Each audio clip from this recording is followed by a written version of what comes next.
Assalamualaikum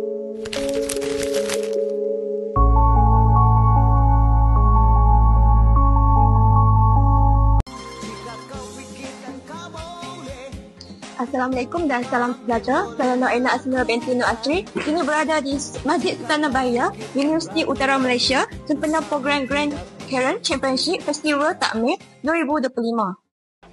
Pertandingan yang dianjurkan ini bukan sahaja bertujuan untuk menarik minat dan mencungkil bakat pelajar yang berminat menyertai pertandingan Karen, malah turut memberi ruang untuk memupuk semangat cintakan masjid dan menggalakkan pelibatan aktif dalam aktiviti keagamaan. Di sini saya ingin menemu buat Cik Aina tentang beberapa soalan. Iaitu soalan pertama, boleh Cik Aina terangkan sedikit mengenai program ini dan apakah matlamat utama yang dianjurkan? So, hari ini bersempena Hari Takmir Masjid.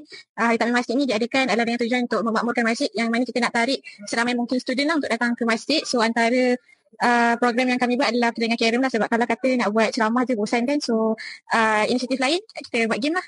Untuk soalan seterusnya, apa objektif utama program ini dan siapa golongan sasaran yang ingin dicapaikan?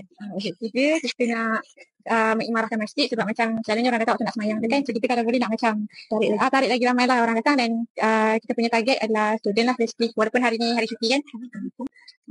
Untuk soalan ketiga, bagaimanakah persediaan dilakukan oleh pihak program tersebut dan apakah cabaran terbesar yang dihadapi dalam menjayakan program ini?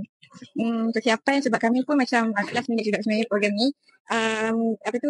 Dalam masa lebih kurang daripada dalam seminggu macam tu untuk prepare, nak beli barang apa semua, dan itulah salah satu cabaran terbesar sebab kesuntukan masa lah juga. Untuk soalan penutup, ada tak ucapan atau pesanan yang ingin disampaikan kepada peserta atau penonton yang menonton video ini?